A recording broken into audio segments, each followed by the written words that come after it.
खरोखर जगाला प्रेम अर्पावे। आज आपण या प्रबोधन व्याख्यानमालेतील 12व्या व्याख्यानासाठी एकत्र जमलेलो आहोत।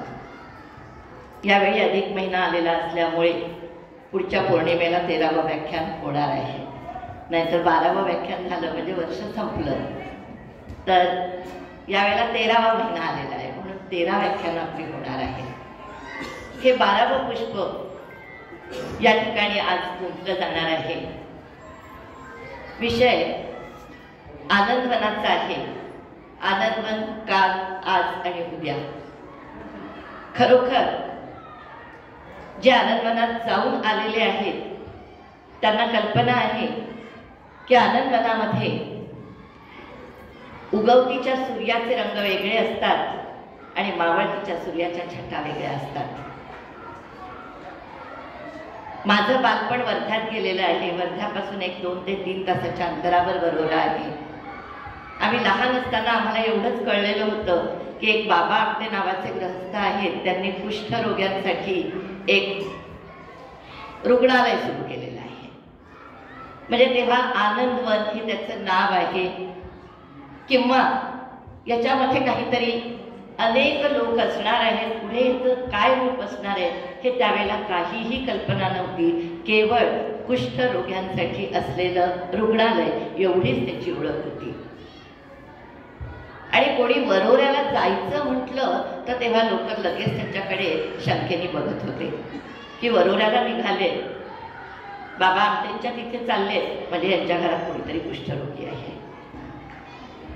आणि मग त्या लोकांच्या घरी त्यावेळेला जर कुष्ठरोग्यांच्या घरी म्हणजे त्यांच्या सावलीला सुद्धा उभे राहत नव्हते, अशा वेळेला बाबा आमट्यांनी हे कुष्ठरोग्यांसाठी सेवाव्रत सुरू केलं। त्यांचं सेवाव्रत पुढे त्यांचे मुलं विकासदादा आमटे, प्रकाश बाबा आमटे यांनी हे पुढे वाढवलंय, विस्तारलंय। एका पिढीचं कार्य या पद्धतीने सामाजिक कार्य दुसऱ्या पिढीकडे जाऊन त्याचा विस्तार होतोय आणि आता ते कार्य तिसऱ्या पिढीकडे अधिक विस्तार करण्यासाठी सोपवलं जातंय।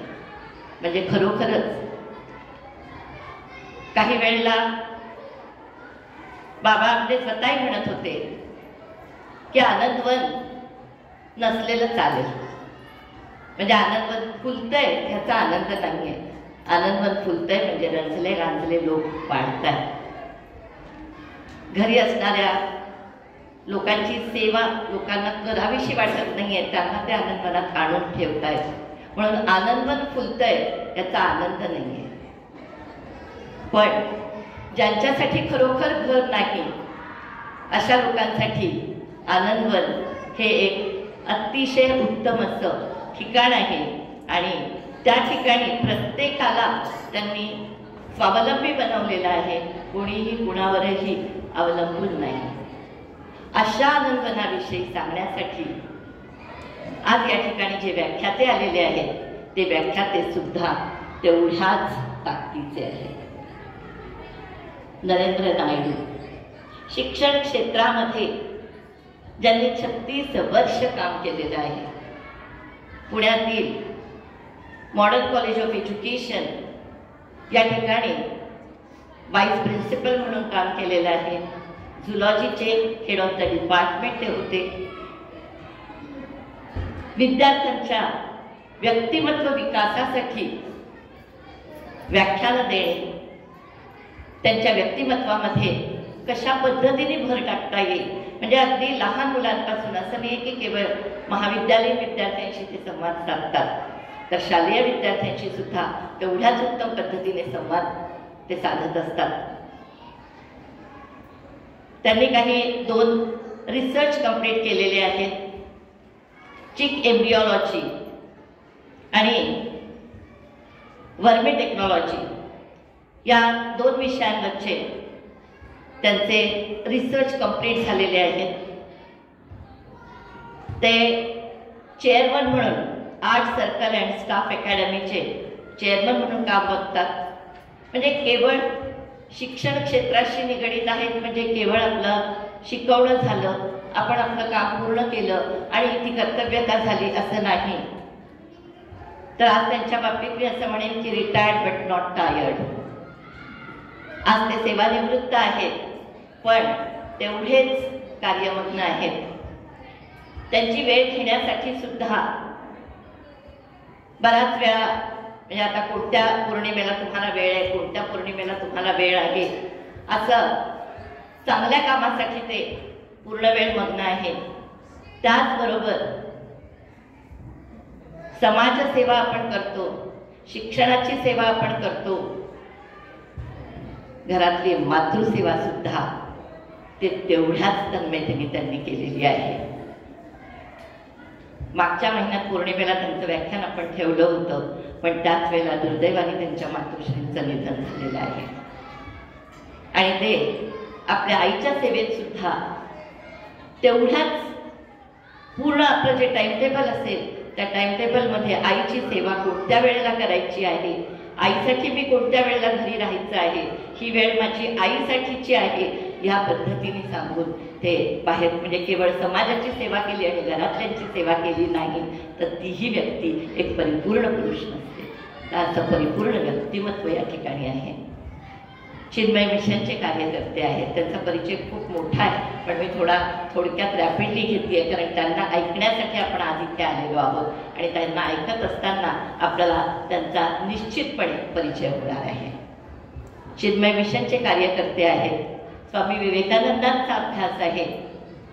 रिटायर झाल्यानंतर घरून अनेकदा त्यांचे आत्तापर्यंत 8 ते 10 व्याख्यानं युवकांसाठी विवेकानंदांवर झालेले आहेत जे ऑनलाईन पद्धतीने त्यांनी दिले आहेत. काही लोक ऑफलाईन त्यांच्या घरी येऊन व्याख्यान ऐकत होते आणि ज्यांना ऑफलाईन जाणं शक्य नाही आहे त्यांच्यासाठी ऑनलाईन लिंकही ते पाठवत होते. इंग्लिशमध्ये व्याख्यानं झाली, मराठीत झाली.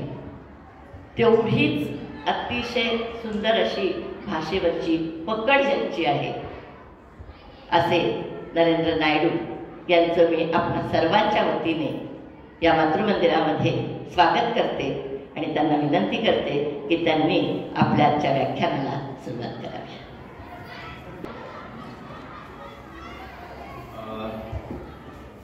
खरं म्हणजे व्याख्यान समजू नये म्हणजे तुम्ही माझ्या घरी आलेला आहात किंवा मी तुमच्या घरी आलेलो आहे आणि बाबा आमटे आनंदवन माझ्या वाट्याला जे आलं वाचनातून, इतरांच्या व्याख्यानातून, प्रत्यक्ष अनुभवातून त्याचा काहीतरी परिपाक हा जे आता व्हॉट्सॲपवरती भाषा असते ना शेअर करायचा प्रयत्न मी करतो.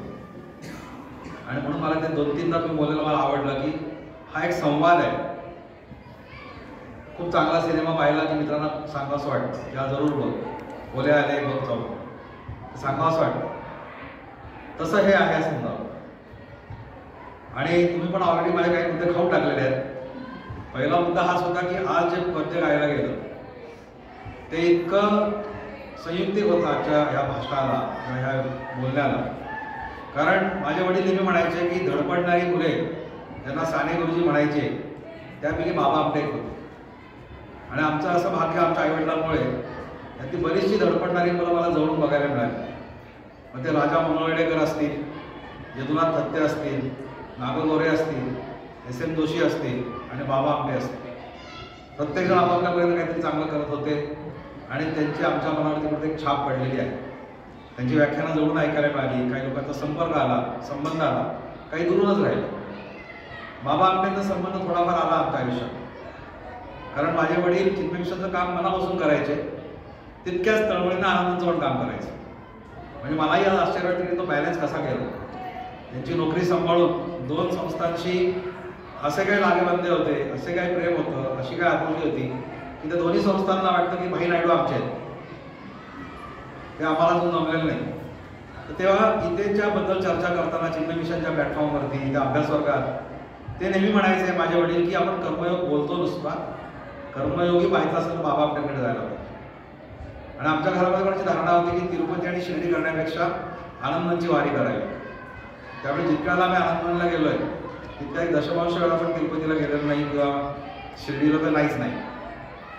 तर असं असल्यामुळे एक वेगळ्या प्रकारची भूमिका आमची पण तयार झाली.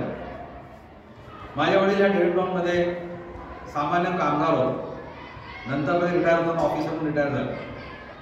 तर 70 साली काय पगार असेल, 70-77 साली, आणि त्या पगाराच्या 10 रुपयाची किंमत काय असेल, आजच्या 500 रुपयाची असेल, किमान 100-200 रुपयाची असेल.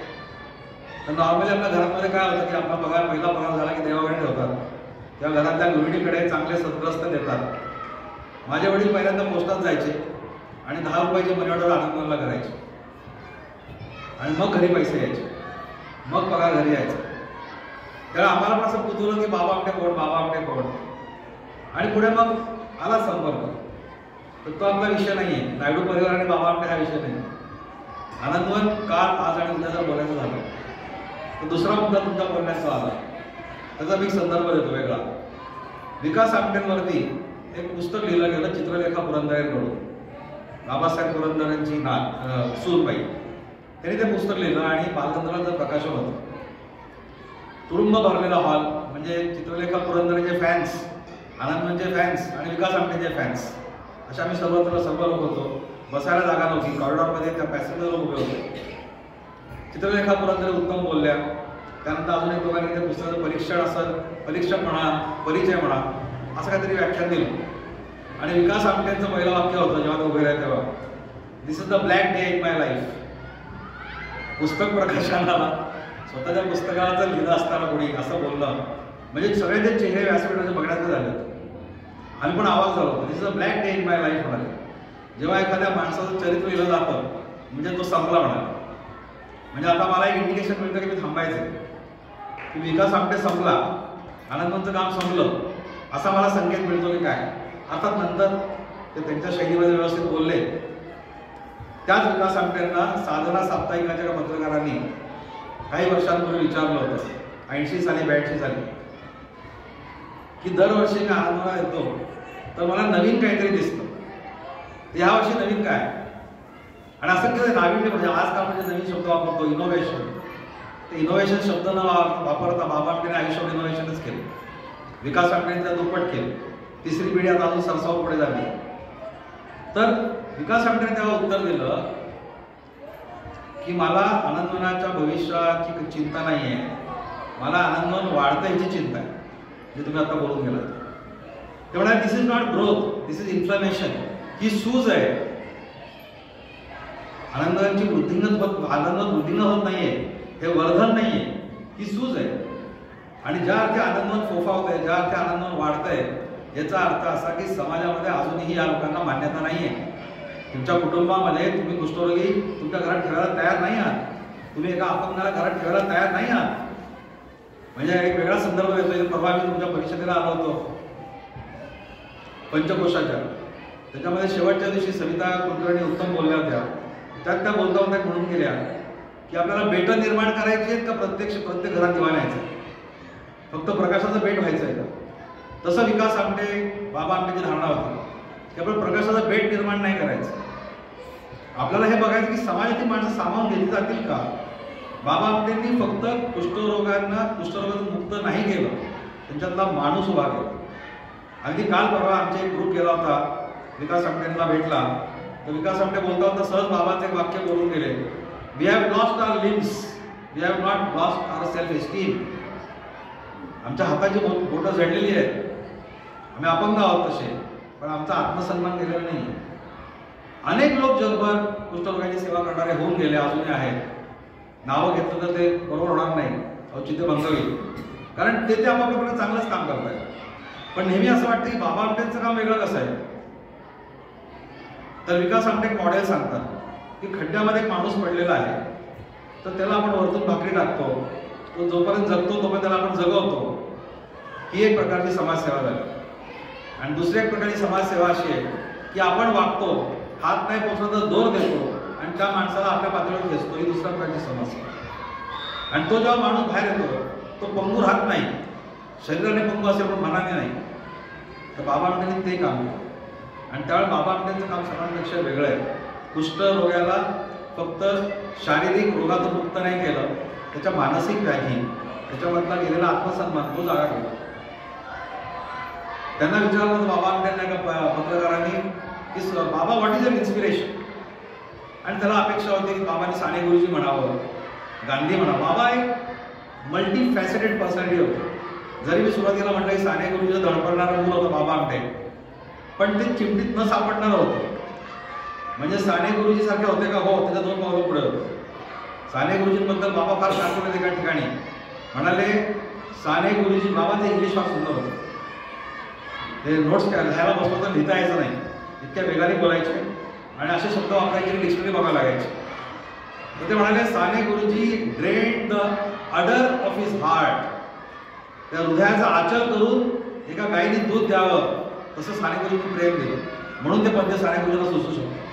ही drain the udder of his heart. एका कवितेमध्ये बाबा आमटे म्हणतात साने गुरुजी हा पराभूत प्रेषित होता. त्यांना खूप तळमळायचे बाबा बोलताना की साने गुरुजींनी आपलं आयुष्य असं का संपवलं, आणि म्हणून ते म्हणायचे he was a defeated profit, पराभूत प्रेषित. पण बाबांवरती गांधीजींचा पगडा होता, बाबांवरती साने गुरुजींचा पगडा होता, बाबांवरती टागोरांचा पगडा होता, बाबांवरती फादर डेमियनचा पगडा होता, आणि त्याहीपेक्षा वेगळे होते बाबा. जर त्यांना जेव्हा विचारलं तुमची प्रेरणा काय, तर या कोणाचंच नाव त्यांनी घेतलं नाही, ना कुठल्या करुणामयी बुद्धाचं नाव घेतलं. त्यांनी सांगितलं गटारीमध्ये लोळणारा एक तुळशीराम माझी प्रेरणा आहे. मुरलीधर देवीदास आमटे एका जमीनदाराच्या घरी वाढलेला मुलगा, ऐशाराम, का आपण जे एकदम सामान्य माज म्हणतो, तो माज किती असावा, तर जेव्हा हा तरुण मुलगा सिनेमाला जायचा तर 2 तिकीटं काढायचं सिनेमाची. आणि हे खोटं नाहीये, हे आम्ही बाबांच्या तोंडून स्वप्नाच्या शिबिरात ऐकलेलं आहे, प्रत्यक्ष ऐकलेलं आहे. बाबा म्हणाले 2 तिकीटं काढायचं सिनेमाची, एक पुढच्या सीटचं आणि एक मागच्या सीटचं. मागे बसून समोरच्या सीटवर पाय टाकायचा. असा मास काढणारा मुरलीधर देवीदास आमटे, याला डिमेंड नटन पुरस्कार मिळतो, याला रॅमन मॅक्सेसे पुरस्कार मिळतो, याला करुणेचा कलाम म्हणतात. कसं झालंय सगळं? तर लहानपणी शाळेत जाताना घोडागाडी, जमीनदाराचा मुलगा मुरलीधर देवीदास आमटे, अत्यंत श्रीमंत वस्तीत राहणारा, श्रीमंत घरात वाढलेला, लाडाने वाढलेला. त्या गाडीत जायचं, गाडीत जायचं, दुसऱ्या लोकांशी मिसळायचं नाही, स्पृश्य अस्पृश्य भावना मानायची त्या घरात, त्या सगळं ते अंतर पाळायचं. आणि नंतर कॉलेजमध्ये गेल्यावर तर असा मास, सिनेमा, कार रेसिंग, कराचीपर्यंत कार रेसिंग केली, कुस्ती खेळायची. कुस्ती खेळायचा एक प्रसंग असा बाबांचा आहे, म्हणतात की जेव्हा ते जिंकले कुस्ती आणि समोर गेले तर त्या अध्यक्षांनी काही प्रमुख अतिथींनी बिल्ला दिला हातात, तर तो मुरलीधर म्हणतोय तर छातीत खोवा माझ्या, ती टाचणी तर खोवा, असं म्हणणारा मुरलीधर देवीदास आमटे. नंतर मग सिनेमाचं वेळ, प्रचंड सिनेमाचं वेळ, पैशाची उधळण, इंग्लिश पिक्चरचं वेळ. नंतर मग इंग्लिश पिक्चरवरती परीक्षणं लिहायचे.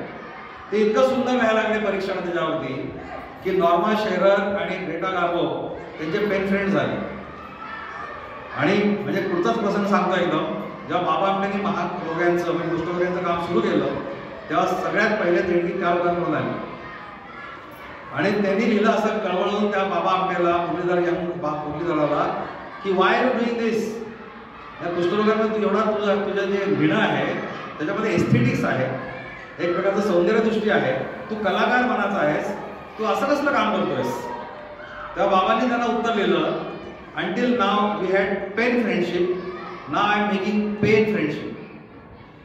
आणि ती पेन फ्रेंडशिप बाबांनी जमली. तो मुरलीधर देवीदास आमटे असा माझा वाढलेला, BA झालं, डॉक्टर व्हायचं होतं, पण वडिलांना हे वकील व्हायची इच्छा होती. म्हणजे ही परंपरा काही बदललेली नाही, वर्षानुवर्ष हेच चालू आहे.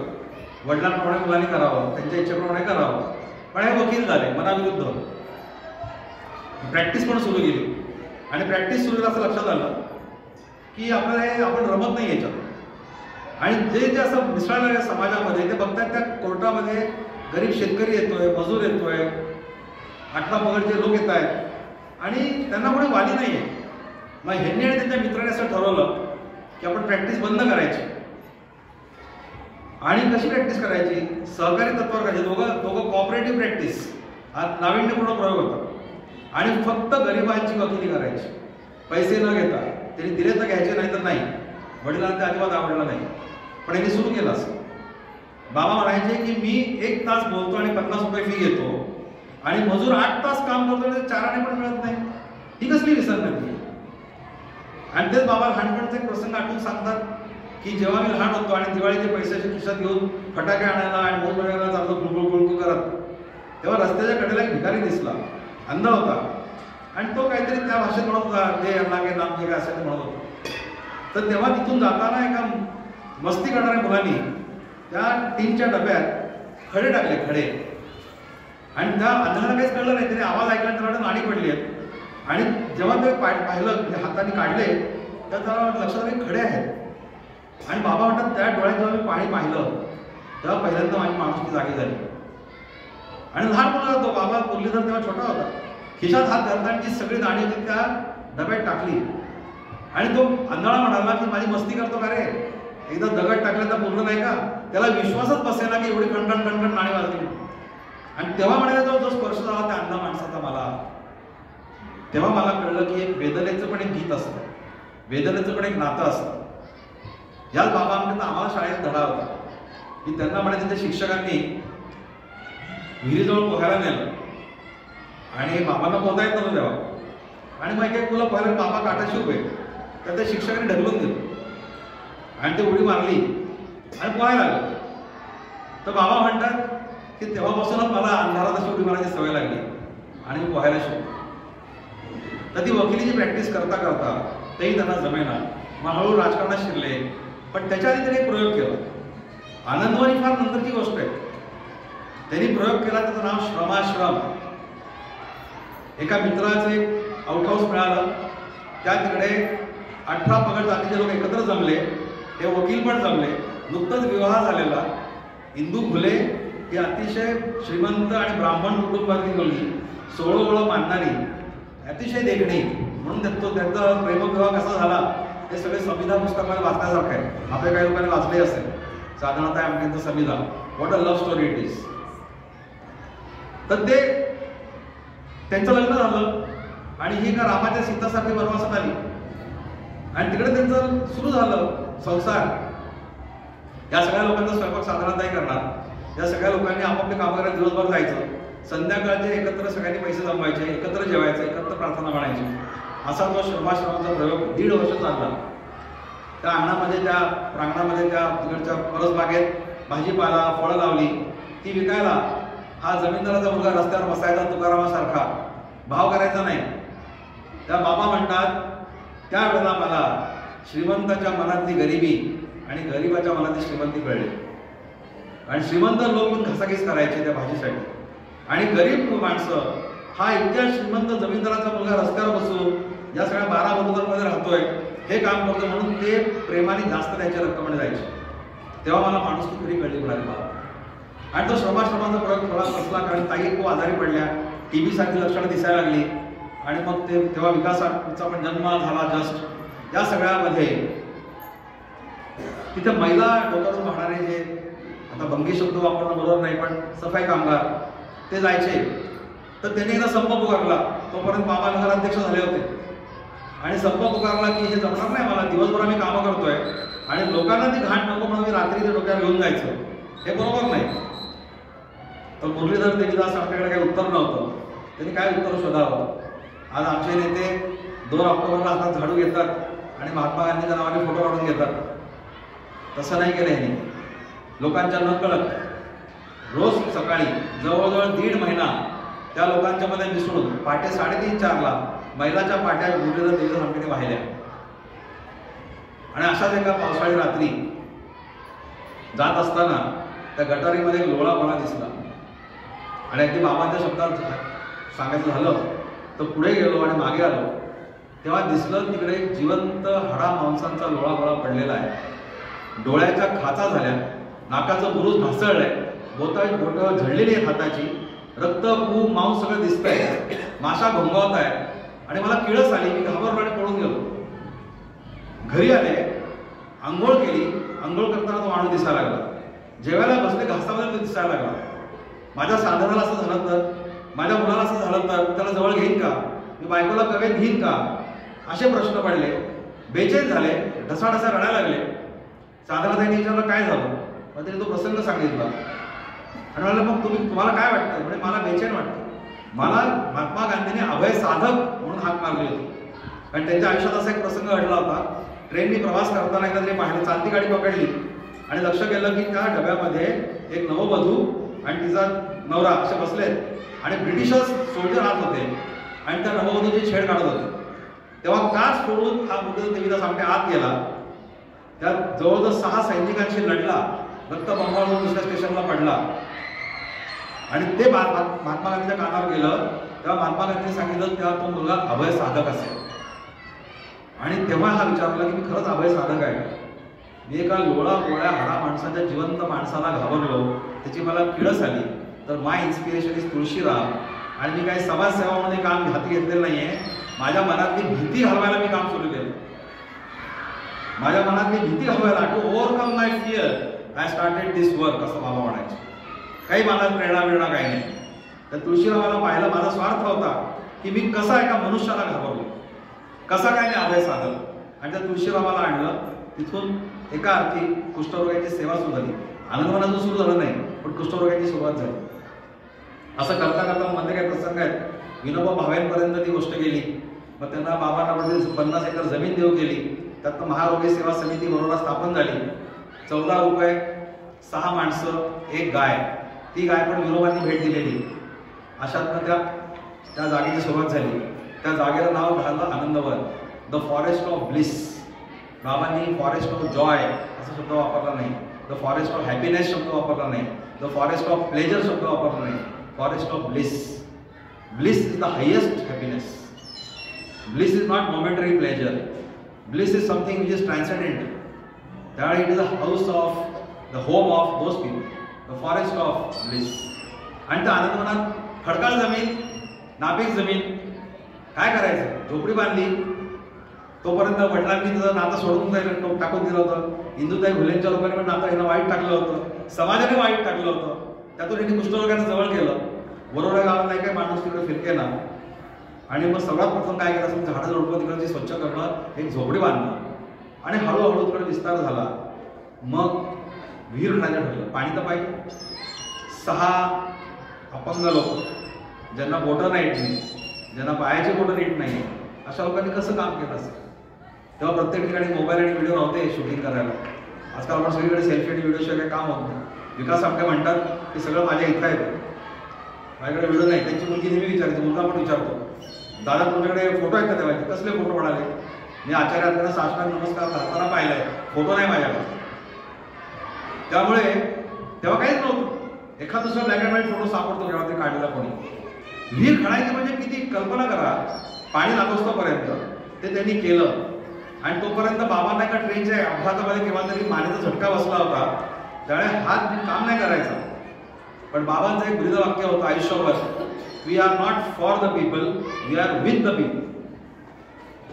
त्यामुळे त्यांच्यावर बाबा उभे राहिले, ही लोक उभी राहिली, काम सुरू झालं. अनेक फूट खोल पाणी लागलं, मधमाशा यायला लागल्या, माशा यायला लागल्या. आणि नंतर बेडूक पण सापडला. मला नक्की ते पाणी असतं. तशी ती पहिली विहीर झाली. आणि ती पहिली विहीर नंतर असं त्यांना विहीर खणण्याचा वेळ लागला. हळूहळू शेती सुरू केली, तिकडे परस बाग सुरू केली, तिकडे भाजीपाला सुरू केला. आपल्यापुरती झाला, आणखीन जास्त व्हायला लागला. तोपर्यंत 4-5 वर्षात 1949 साली ती समिती स्थापन झाली, महारोगी समिती. 5-6 वर्षात 6 ते 60 झाले कुष्ठरोगी. तोपर्यंत बाबांना लक्षात आलं की आपला पण अभ्यास केला पाहिजे, आपण काहीतरी केलं पाहिजे. दत्तपूरला त्यांनी जाऊन त्यांना विनोबांनी सांगितलं, तू जाऊन मनोहर दिवाणांना भेट. मनोहर दिवाण तेव्हा कुष्ठरोग्यांचं काम करत होते. महात्मा गांधीजी स्वतः कुष्ठरोग्यांच्या जखमा धुवायचे, मनोहर दिवाण धुवायचे. आणि शिवाजीराव पटवर्धन पण होते. या सगळ्यांची कामं चालूच होती. त्याचा अभ्यास बाबांनी केला. आणि मग इथे फक्त काम न करता ते म्हणायचे, मी एक मेकॅनिक आहे, माझ्याकडे एक तेलाची बुद्धी आहे आणि जिथे जिथं वंगण हवं गेलं ते वंगण घालतो आणि येतो परत. त्यामुळे ते तिथं सीमित न राहता ते पुढे गेले वरोऱ्यात, वरोऱ्याच्या आसपासच्या खेड्यात. पण कोण सांगणार आमच्या घरात कुष्ठरोगी म्हणून? कोण सांगणार मी कुष्ठरोगी म्हणून? त्यावेळेस बाबांनी सुरू केली एक त्यांची एक फ्रेज आहे, trace and treat campaign. Trace and treat campaign. आता गव्हर्नमेंटने उचलले सगळे शब्द. भारत जोडो पण खरा शब्द बाबा आमटेंचा, तो बाकी लोकांनी उचलला. आता भारत जोडो बाबा आमटेंनी म्हणणं वेगळं आणि आजच्या लोकांनी म्हणणं वेगळं. तर trace and treat campaign. So he had to trace those people first. त्यांना शोधावं लागलं आधी. मग कसं करायचं? मग आठवड्या बाजारात जायचे. त्या खेड्यात आठवड्या बाजारात बाबा आमटे एका झाडाखाली बसायचे. तोपर्यंत बाबा आमटेकर नव्हते. जमीनदाराचा मुलगा आहे आणि काहीतरी वेडेपणा करतोय एवढंच त्याला माहित होतं. कुष्ठरोगाला जवळ करतोय, गरिबांमध्ये राहतोय, अस्पृश्यांमध्ये राहतोय, त्याला काही धरबंध नाही, अशीच त्यांची ख्याती होती. सायकलवर, छकड्यामध्ये, पायी अशा झाडाखाली बसून ते शुश्रूषा करायला लागले. आणि नंतर हळूहळू त्यांच्या लक्षात आलं हे पुरेसं नाही आहे. कलकत्त्याला गेले. कलकत्ता ट्रॉपिकल मेडिसिन म्हणून आहे, लेप्रेसीचं स्पेशल सेंटर आहे. तिकडे त्याला प्रवेश मिळेना. मग नेहरूंचं शिफारस पत्र मिळालं, आणखी बहुतेक राखून पाटलांचं शिफारस पत्र मिळालं. आणि हे एकमेव उदाहरण आहे की डॉक्टर नसताना त्या कोर्सला ॲडमिशन मिळणं, त्या डिप्लोमा कोर्सवर. त्या कोर्समध्ये पहिले आले, पण नॉन मेडिकल हॉस्पिटल सर्टिफिकेट त्यांना मिळालं नाही. पण सर्टिफिकेट काय करायचं? आज लाखो लोकांना बाबांचा स्पर्श झाला. अनेक कुष्ठरोगी, तिसरी पिढी आज जिवंत आहे. परवाच एका इंटरव्ह्यूमध्ये मी ऐकलं, युट्यूबवर पण पहा, आपल्या निखिल वागळेंनी इंटरव्ह्यू घेतला विकास आमटेंचा. त्या विकास आमटे म्हणाले आमची बदनामी करतात लोक की Baba Amte and sons limited यांनी स्वतःची मोनोपली आहे, कारण आमचं नाव यूज नका तुम्ही. बाबांबरोबरचे जे कार्यकर्ते आहेत त्यांची पण तिसरी पिढी आज आमच्यापर्यंत आहे. आणि आज खरंच तसं आहे.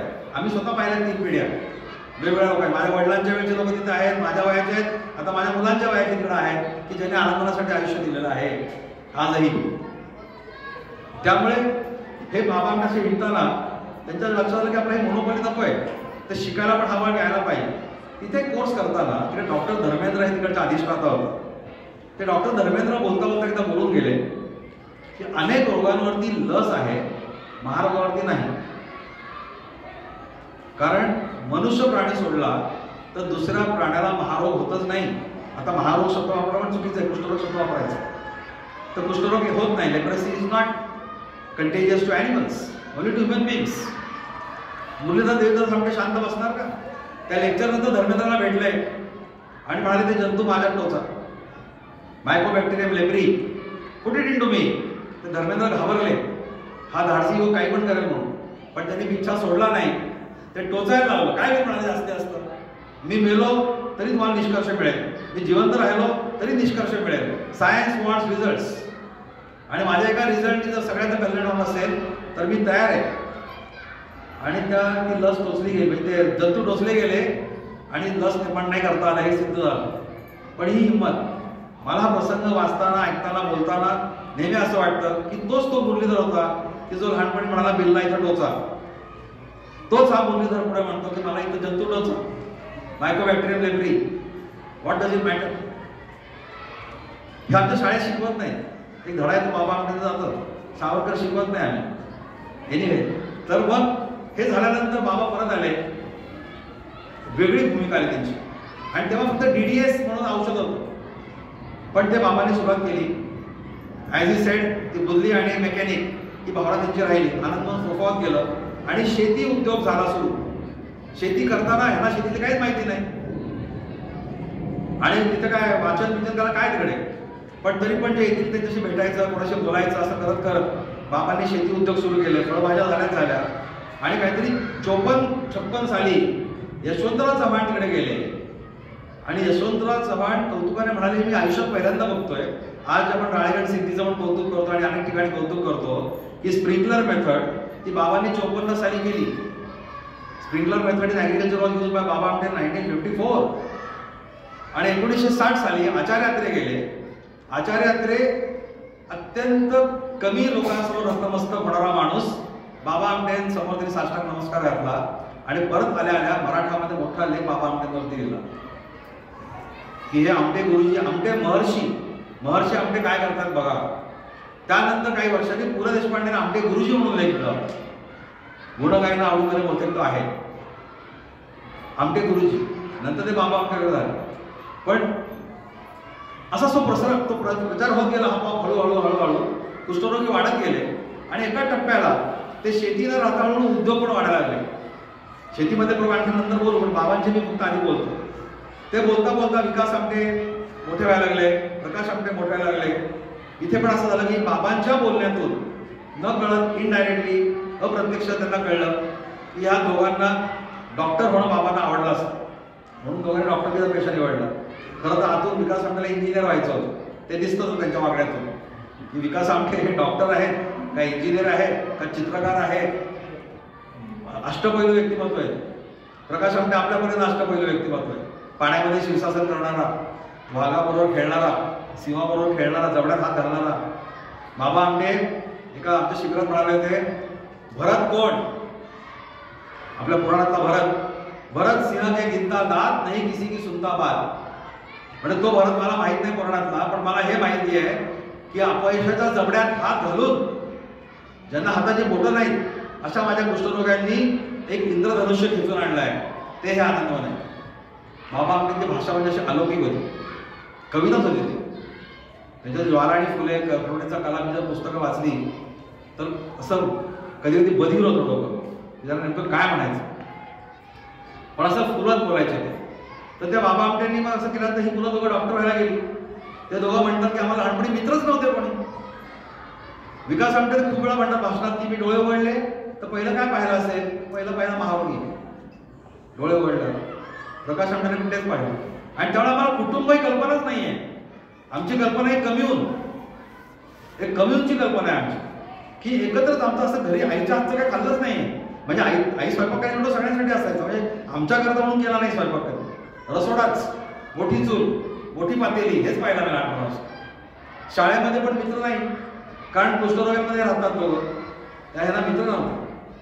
आणि काही वर्षांनी मग नारायण हक्के नावाचा मित्र मिळाला आणि तो मग इथंच रुळला. तो बाबांचा तिसरा मुलगा म्हणून राहायला लागला. ते एक फॉरेनर आल्या होत्या, सिस्टर लीला. ती मसाज स्पेशलिस्ट होती, त्याला किरोपेडिस्ट किती म्हणतात बाबा. तर त्या मसाज उत्तम करायच्या. वयाच्या 60 वर्षी त्या इथे आल्या आणि त्यांनी काय केलं असेल, आम्ही पण जातो आनंदाला, आम्ही बघून येतो, विचारतो काय करायचं गाठपर देतो. त्या बाई तिथे राहिल्या आणि त्यांनी रोज रात्री कुष्ठरोग्यांना जाऊन मसाज करायचे. त्यांच्या बँडेज पट्ट्या बांधायला शिकल्या त्या नर्सेस नर्स नव्हती ना, बाबांनीच तयार केले नर्सेस. डॉक्टर यायला तयार नाही कोणी, बाबाच डॉक्टर.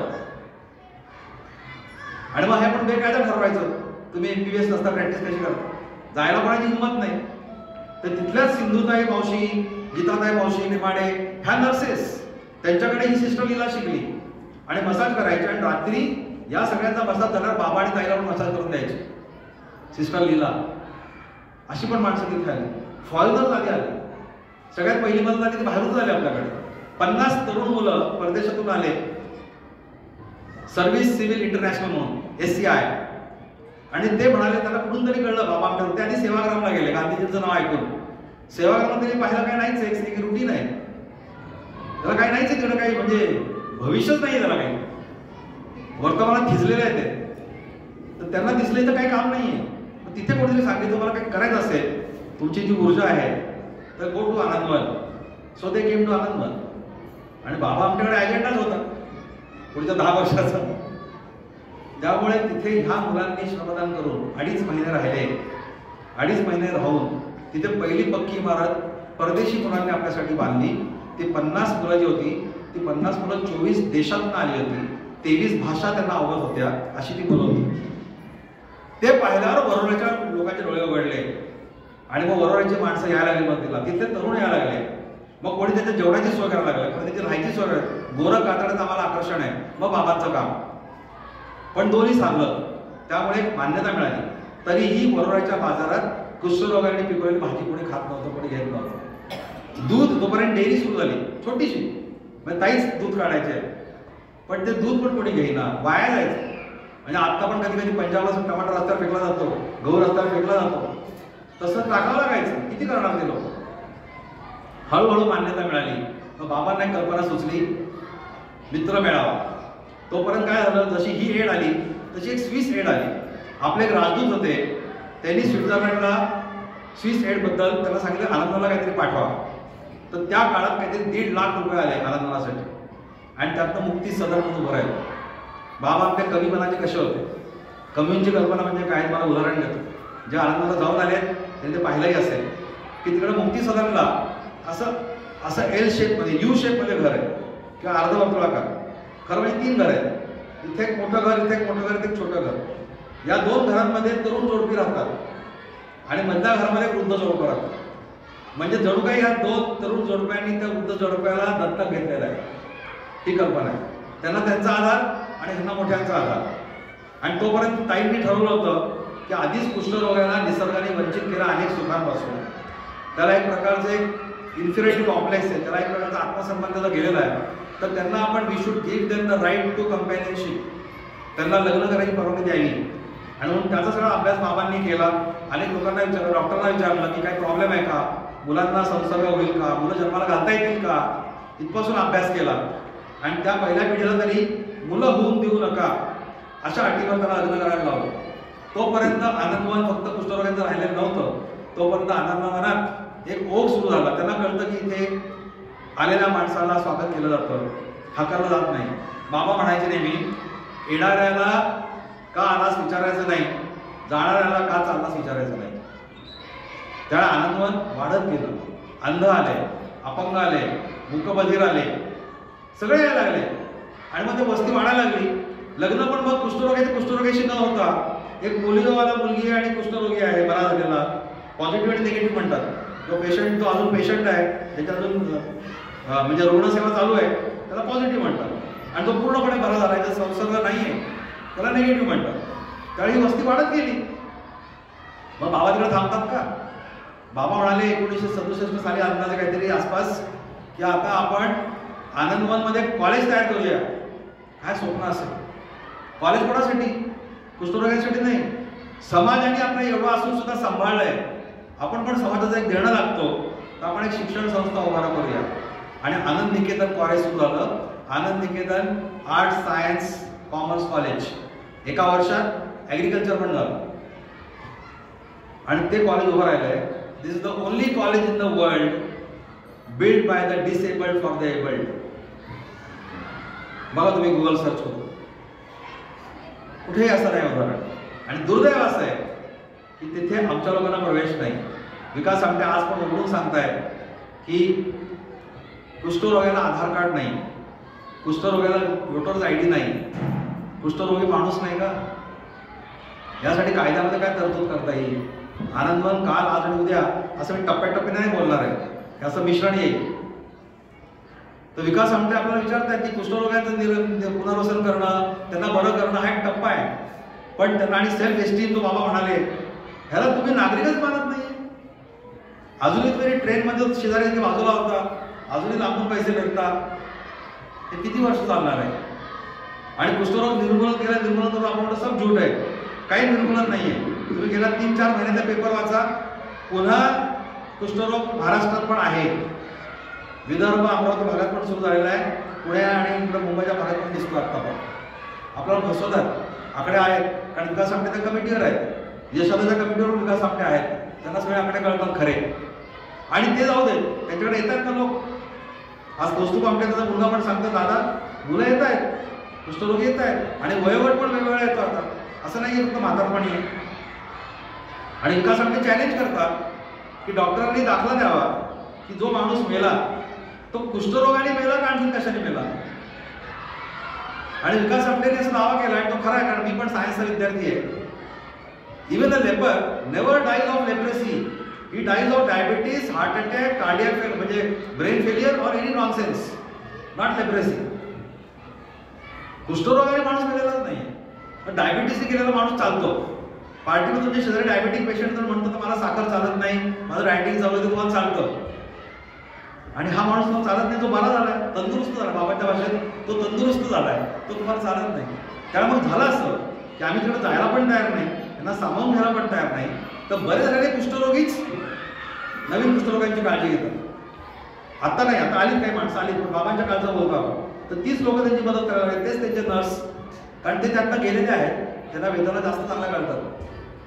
असं सुरू झालं. आणि शेतीतनं मग उद्योग सुरू झाले. मग विकास आमटे म्हणतात आमची MIDC सुरू झाली. MIDC 40 ते 45 उद्योग आज आनंदवनात आहेत. हा शर्ट आनंदवनचा आहे, आणि चप्पल बाहेर येते आनंदवनची आहे, आमच्या घरी सतरंजी आनंदवनची आहे, आमच्या कपाटामधल्या निम्म्या वस्तू आनंदवनच्या आहेत. You name it, it is there. Baba म्हणायचे की साखर, तेल आणि मीठ हे सोडून काही मागा आनंदवनात मिळेल. समजा ती अतिशयोक्ती आहे समजा, तरी पण गोदरेजच्या कपाटासारखं कपाट तिकडे बनतं. कोण करतंय? ज्याला ऐकू येत नाही, ज्याला बोलता येत नाही, ज्याला हाताची बोटं नीट नाही, जवळ गेलं की कळतं तो माणूस वेल्डिंग करतोय, तो असा धरतोय. जवळ गेल्यावर कळतं की तो ग्रीटिंग कार्ड तयार करतोय तो असं कापतोय, चर्मकार इव्हन लेदर कापतो असा कापतोय, लेदर त्याला बोटच नाही, पक्की बोटं नाही आहेत आणि असा कापतो, व्यवस्थित करू असा कापतोय. हा आत्मसन्मान. We have lost our fingers, not self esteem. त्याला ते 40 उद्योग सुरू झाले, त्याला मदत येत गेली, त्याला पण सुइसाईड आली नंतर दुसरी. त्याच्यामध्ये बाबांनी त्या काळात काय केलं असेल, काय करावं, विकलं काय जाईल, भाजीपाला लोक घेत नाही, फळं घेत नाहीत, तर विकलं काय जाईल. तर बाबांनी टीन कॅन प्रोजेक्ट सुरू केले. तेव्हा खूप होते बघा लहानपणी आमच्या पण, पत्र्याचे डबे, पत्र्याची चाळणी, जे म्हणून पत्र्याचं करता येईल, शो पीसेस, काही पण ते जे करता ते केलं. पण ते किती काळ टिकलं, ते कसं झालं होतं, त्याची एक मस्त स्टोरी आहे. आर्थर टॉर्टोलस्की नावाचा दोन्ही पाय पंगू लहानपणी झालेला पोलिओनी असा माणूस व्हीलचेअरवर परदेशातनं आनंदला आला. आणि वरोऱ्यामधले, नागपूरमधले, वर्ध्यामधले, पुण्यामधले आम्हाला धडधाकट लोकांना जायला वेळ मिळत नाही. माझे नातेवाईक आहेत, त्याला माझ्या वडील दमले सांगून की एकदा आनंदला या, एकदा आनंदला या. असेच माझे एकदा काका गेले माझ्या वडिलांबरोबर आनंदला, आणि बोलता बोलता माझ्या काकाने मोठी चूक केली. बोलता बोलता विकास आमटेंना म्हणाले की माझा भाऊ 40 वर्ष आनंदला येतोय. विकास आमटे पटकन बोलले, आणि तुम्हाला 40 वर्ष लागली यायला. अतिशय पटकन, अतिशय पटकन तुम्हाला 40 वर्ष लागली आनंदला यायला. ह्याच्या दुप्पट फटकं बाबा आमटे होते. कारण आत बाहेर काही वेगळं नाही ना, देवर ते रांगडी माणसं आहेत, म्हणजे आत आहे ते बाहेर आहे, लपालपी नाही. तर त्या आर्थर टार्नोव्स्की याचं कारण काय, रीडर्स डायजेस्टने आर्थर टार्नोव्स्कीला कमिशन केलं होतं, आणि ह्याची इच्छा होती की जगभर अपंगांसाठी कार्य जे चालतंय ते मी डॉक्युमेंट करीन. तर ते लोक म्हणत तू सुद्धा अपंग आहे, तू कसा हिंडणार, ते बघतो मी म्हणाला. श्रीमंत होता स्वतः, आणि शिवाय यांनी कमिशन केलं. त्या विमान प्रवास करून व्हीलचेअरनी जसं जमेल तसा सगळीकडे हिंडला. त्याला कुठून तरी आनंदाबद्दल कळलं आणि भारावून गेला ते बघून. त्याला वाटलं की हे एखाद्या मिशनरी सारखं असेल, एक health centre, sympathy centre, hospital, patient पडलेले असतील, कोणतरी औषध देत आहे. तो बघतो इथे सगळं कामात आहेत. तो म्हणाला ते आजारी पेशंट कुठे आहेत, तरी छोटंसं देवाचं हॉस्पिटल झोपडीच होती, झोपडीवरला त्या बराकीमध्ये काही पेशंट झोपलेले दिसले. त्या बाबा आपले त्याला म्हणतात, the joy in Anandwan is much more contagious than the disease in Anandwan. आमच्या आनंदाची लागण जास्त आहे त्या रोगापेक्षा. तो भारावून गेला माणूस. त्यांनी त्याच्या पुस्तकाची संपूर्ण रॉयल्टी आनंदला दिली, आणि काही वर्षांनी त्याला ते कळलं की कमी पडले. त्याने आणखीन पैसे उभे करून आणखीन पाठवले. त्याचं पुस्तक आहे अनबीटन ट्रॅक नावाचं, आणि त्याच्यामध्ये त्यांनी चॅप्टर लिहिलं आय ऑफ द नीडल. त्याच्यामध्ये बाबांचा आणि सगळ्या आनंदांचं वर्णन आहे. आणि तिच्यातून मग तिथं काय सुरू झालं, टीन कॅन प्रोजेक्ट त्याचा नाही. तो म्हणाला तुम्ही एवढं सगळं करताय, that is how that MIT started. तर इथल्या अपंगांना काय देता येईल का काम, ज्याला आजकाल आपण ITI म्हणतो, तशा प्रकारचं संधी निकेतन सुरू झालं. बाबा म्हणतात दान माणसाला नादान करतं. आम्हाला करुणा नको, आम्हाला मदत नको, आम्हाला संधी द्या. Give us chance, not charity. आणि त्यामुळे त्या जागेचं नाव आहे हाऊस ऑफ ऑपॉर्च्युनिटीज, संधी निकेतन. जेव्हा फर्स्ट टाइम आम्ही गेलो त्या संधी निकेतन म्हणजे आत गेलो, तर आम्हाला म्हणाले सदाशिव ताजणे म्हणून आहेत त्यांना भेटा. आम्ही आत गेलो, असं टेबल आणि त्या खुर्चीच्या पलीकडे सदाशिव ताजणे बसलेले, हे असे दंड व्यायामातले जिम सारखे, आणि असे मस्त बसले, हाफ चांगलं डोळ्यासमोर आज पण असे बसले, छान गप्पा गप्पा मारल्या. अहो मला मामांचा निरोप आला होता, तू बघायला येणार आहे म्हणून. आम्ही फुल फॅमिली होतो, तेव्हा माझं लग्न व्हायचं होतं, मी लहान होतो. आणि नंतर म्हणा तुम्ही इकडून जा, मी आलोच, किंवा ते दाळण उघडून दाखवतो. आता ते मोठं झालंय हाऊस ऑफ ऑपॉर्च्युनिटीज, पण बाबांच्या वेळेचं मी सांगतो छोटं होतं, एवढाच हॉल. आणि त्या छोट्या खोलीत सदाशिव ताजणे बसले होते, ताजणे BA. आणि आम्ही असे खोलीच्या बाहेर पडलो, आणि खासा आवाज झाला समोरात. मागे बघितलं तर ताजणे खुर्चीत नाही, खुर्चीत खाली पडलं ते ताजणे. आम्ही पळालो मदत करा. भाई म्हणाले, माझे वडील म्हणाले जा लवकर. तर बघतो तर ते तोपर्यंत हातावर चालायला लागले, दोन्ही पाय लुळे कमरेखाली, कमरेच्या वर असे शरीर बळकट दणकट, आणि पाय दोन्ही लुळे, सरपट हातावर उड्या मारत. तिथं व्हीलचेअर होती. आम्ही काय करायच्या आत अशी छलांग मारली, व्हीलचेअरमध्ये बसले. आम्ही बघत बसलो, असं भरभर ती व्हीलचेअर गेली. त्या तिकडे पोहोचली, तिकडे दरवाजा होता, कुलूप वरती होतं. माझे वडील परत अरे पण ते त्याला कुलूप पुढे परत कर. मी पळालो, तोपर्यंत तिने त्या खुर्चीत बसून असं ते कुलूप काढलं. I can never forget this. We have not lost our self esteem. आणि ते उघडलं आणि मग आज सगळं हे सतरंजा काय काय काय सगळं पाहिलं आम्ही. सगळे उद्योग तिकडे आहेत. चप्पल आहे, कपाट आहेत, फॅनचे रिपेअर्स आहेत. मग विकास आमटे एकदम त्याला छेडलं जाऊ तिकडे सगळ्या लोकांना. बाबा आमट्यांचं नाव झालं, पण खूप काळ बाबा आमटे आनंदात नव्हते. जेव्हा हे आनंद एस्टॅब्लिश झालं नंतर बाबांना अजून स्वप्न पडायला लागले. बाबांनी सोमनाथ प्रकल्प सुरू केला. सोमनाथ प्रकल्प काय तर कृषी प्रयोग करणारी जागा. आजही लोक काय करतात, सगळ्यांना आकर्षण मुख्य आहे ते हेमंत कशाचं, प्रकाश आमटेंचं. कारण सिनेमा झालाय, पुस्तक आलंय प्रकाश वाटा, अनेक इंटरव्ह्यू झाले आणि प्राणी दिसतात, आदिवासी दिसतात, आम्हाला ते आकर्षण वाटतं जास्त. त्यामुळे प्रकाश आमटे प्रकाशात जेवढे आले तेवढे विकास आमटेंचा विकास प्रकाशात नाही आला. आणि म्हणून मी ते जास्त बोलणं पसंत करतो. ते दोन्ही मला प्रिय आहेत, दोन्ही मला आदरणीय आहेत, दोघं मला ओळखतात आणि त्यांना दोघांनाही माहिती की मी असा बोलतो. त्याला प्रॉब्लेम नाही, कोणी त्यांना सांगायची गरज नाही, तुमच्या तर बोललेच नाहीत प्रकाश वाट्याबद्दल. तर प्रकाश वाटा सगळं आहे. तर बाबांनी तेव्हा प्रकाश वाटा म्हणजे लोकबिरादरी प्रकल्प सुरू केला आदिवासींचा. त्याचं पण बघा बीच कुठं आहे. 14-15 वर्षाचे असताना बाबा घरातून पळून गेले होते. त्याला घरात राहायला कंटाळा यायचा आणि घरातून पळून गेले आणि मग जंगलात हिंडता हिंडता त्या माडिया गोंड परिसरात हिंडले. ती त्यांना आठवण झाली. मग प्रकाश आमटे डॉक्टर झाल्यावर त्यांच्या एका वाढदिवसाला ते सगळे जंगलात पिकनिकला म्हणून गेले. आणि तेव्हा प्रकाश आमटे आणि विकास आमटे बाबा बोलून गेले की मला वाटतं इथे काहीतरी करावं. And that was the message Prakash Amte to come. आणि तिथून प्रकाश वाटा सापडला. आणि विकास आमटेला असं सापडलं की बाबा स्वप्न बघतायत खूप, पण बाबाची तब्येत पण नीट नाहीये, बाबांना खूप काही करायचंय, तर आपण आनंदवन सांभाळला पाहिजे. त्यामुळे आनंदवनचा सगळा जो विकास झाला तो बाबा आमट्यांच्याच नावाने झाला, पण त्याच्या मागे विकास आमटे होते. त्यांच्या अगदी डॉक्टरकी झाल्यापासून वयाच्या 27व्या वर्षापासून, म्हणजे तसं पाहिलं साधारण 70-74 सालापासून विकास आमटेने धुरा अंगावर घेतली. विकास आमटे नेहमी म्हणतात की मी बाबांच्या स्वप्नाचा ठेकेदार आहे आणि मी जगातल्या सर्वात मोठ्या जेलचा जेलर आहे. आणि लोक जगापासून वेगळे राहिले.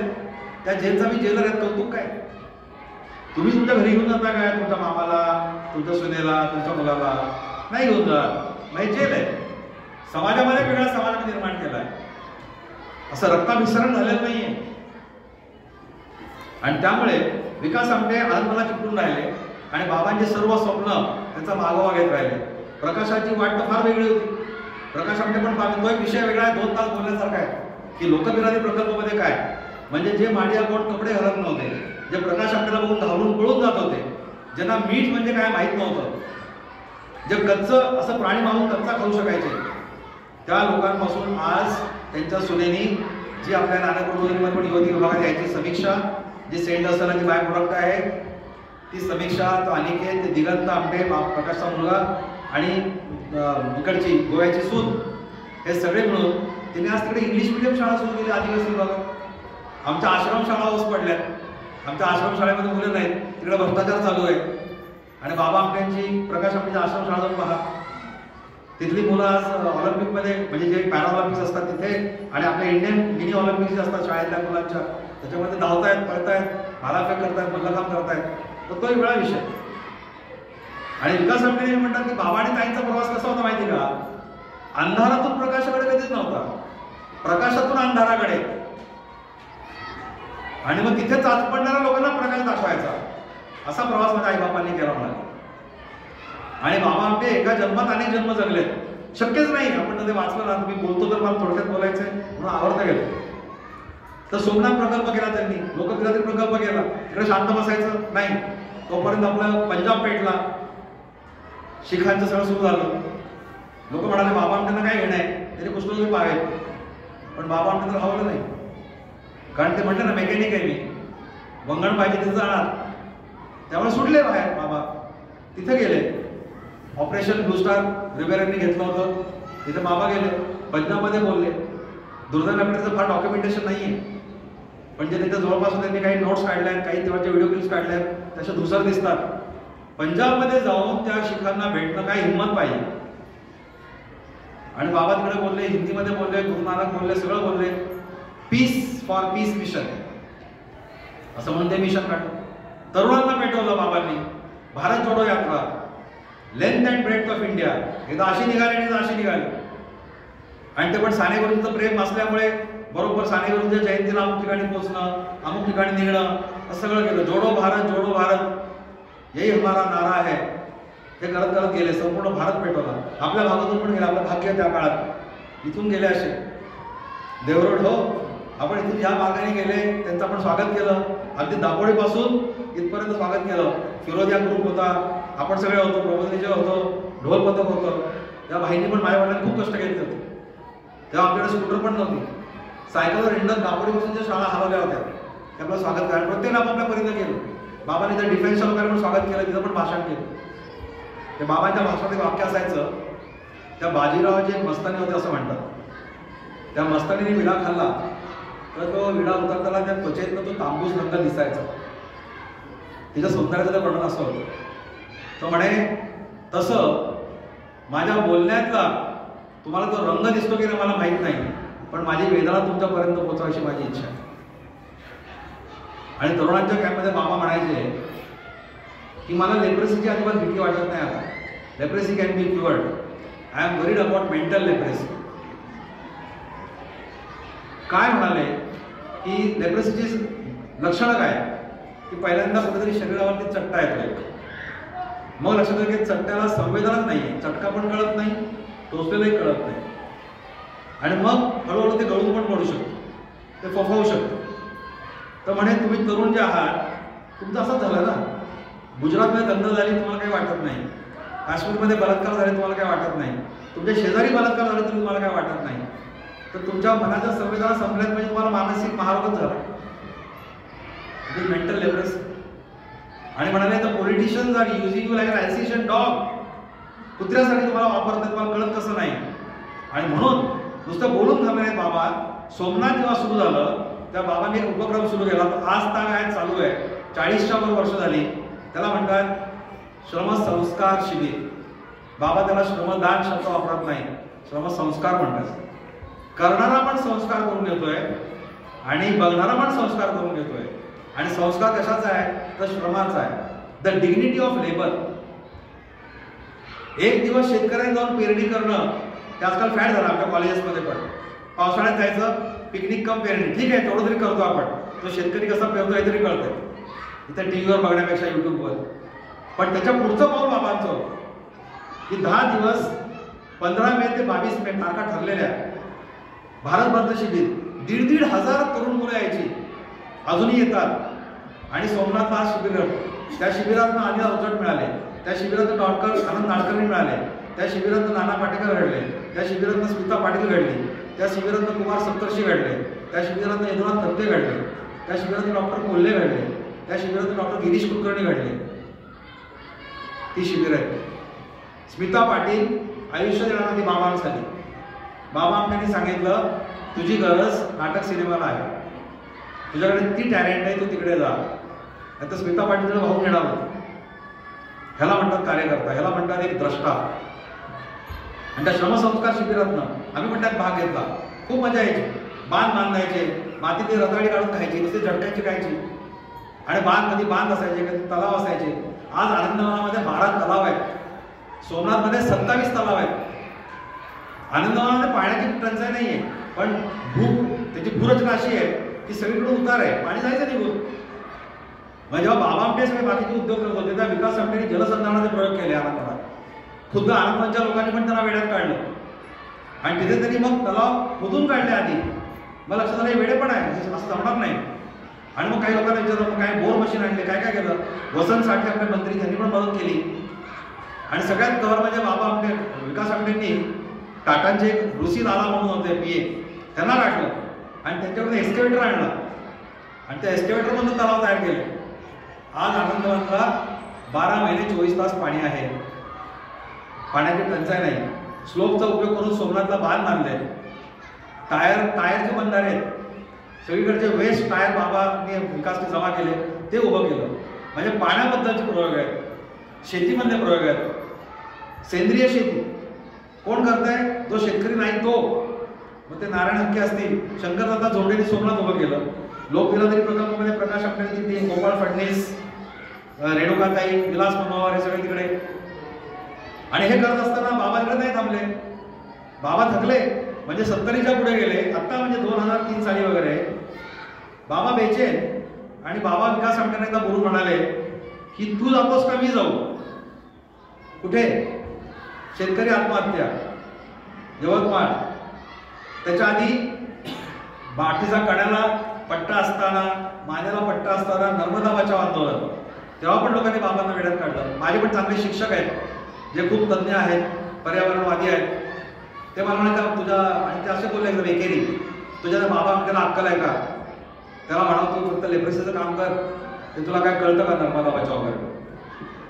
तर मला आतून ते खूप हर्ट झालं. पण त्या शिक्षकांबद्दल मला खूप आदर आहे, अजूनही आहे. पण मला ते राहवलं नाही. म्हटलं सर तुम्हाला बाबा आमटेंबद्दल या 2 शब्दांशिवाय काय माहिती का वेगळं? तर तुम्हाला जर वेळ असेल तर मी बाबा आमटे काय तुम्हाला 1 तास ऐकवतो आणि मग तुम्ही मला काय सांगितलं सांगा.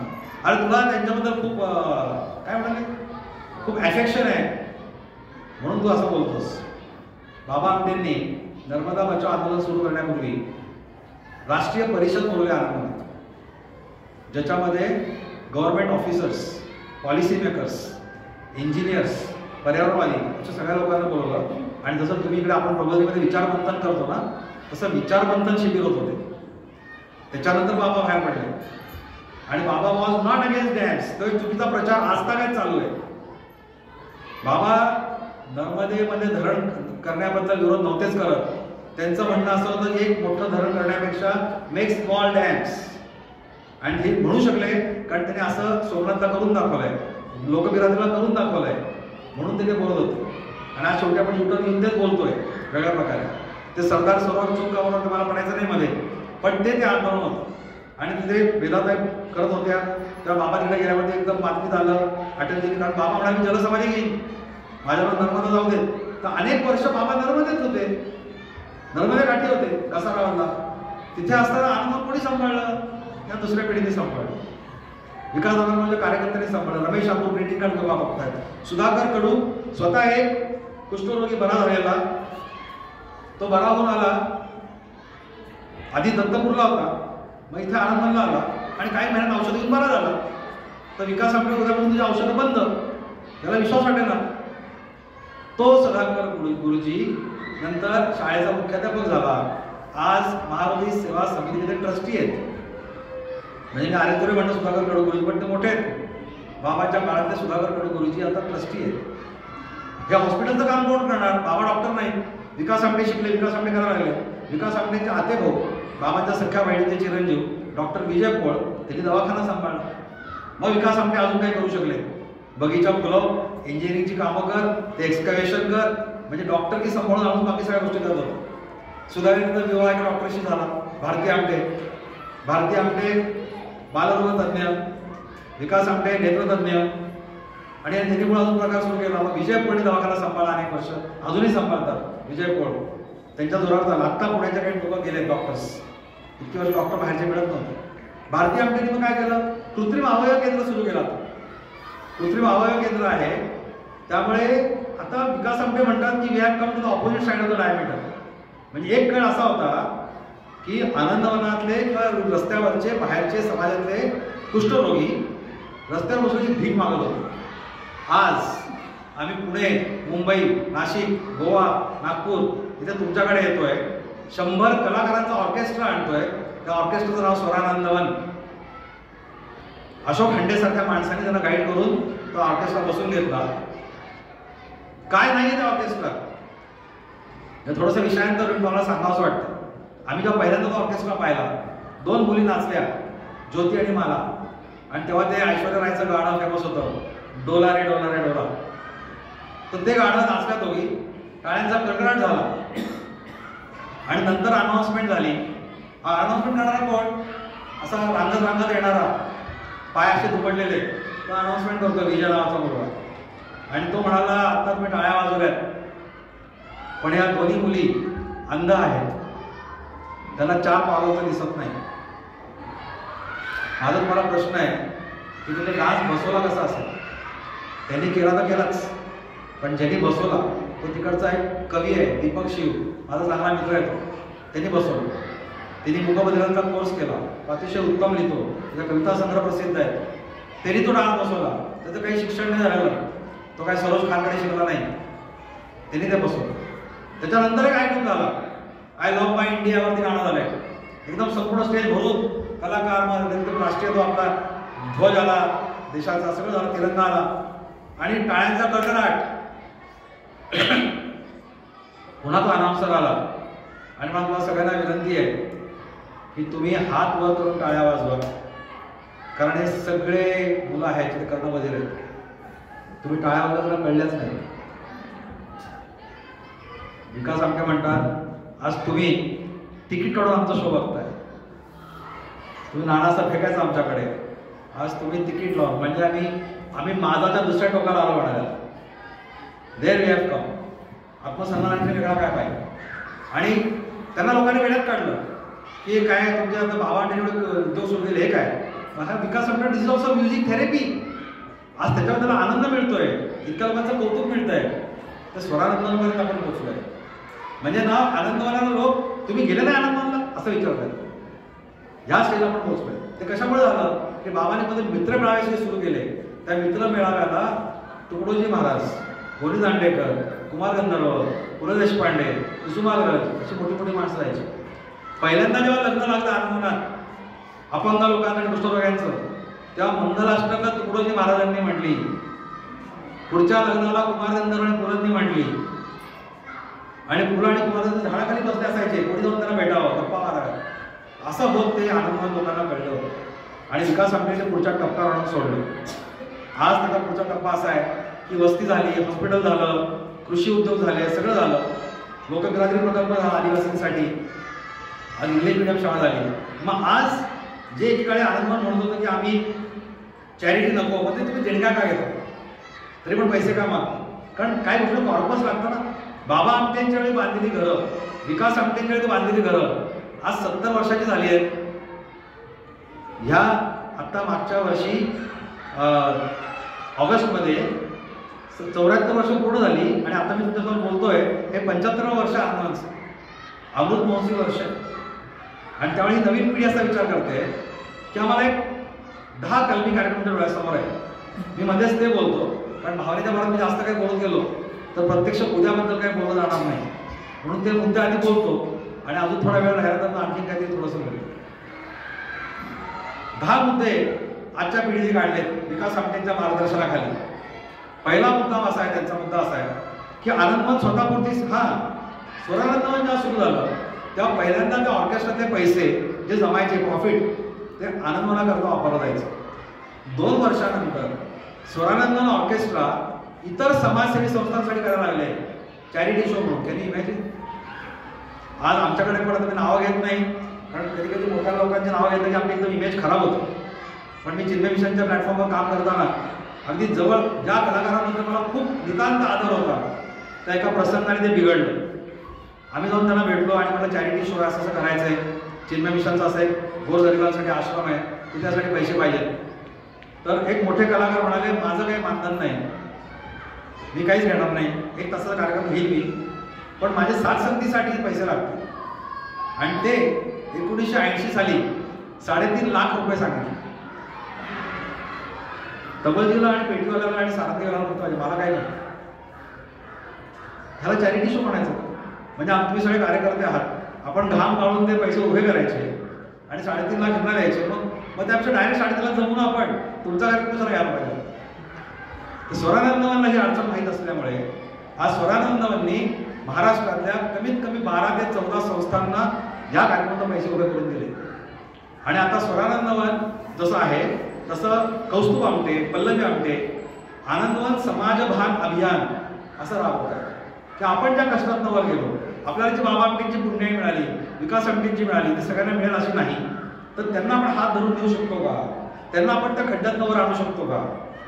आणि म्हणून त्या समाजभान अभियानाचा एक मुद्दा त्यांचा असा आहे की we will have a mobile health clinic.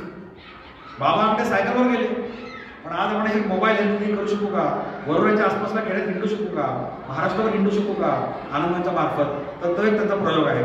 नंतर सामान्य रुग्णसेवाचे परीघ वाढवायचा.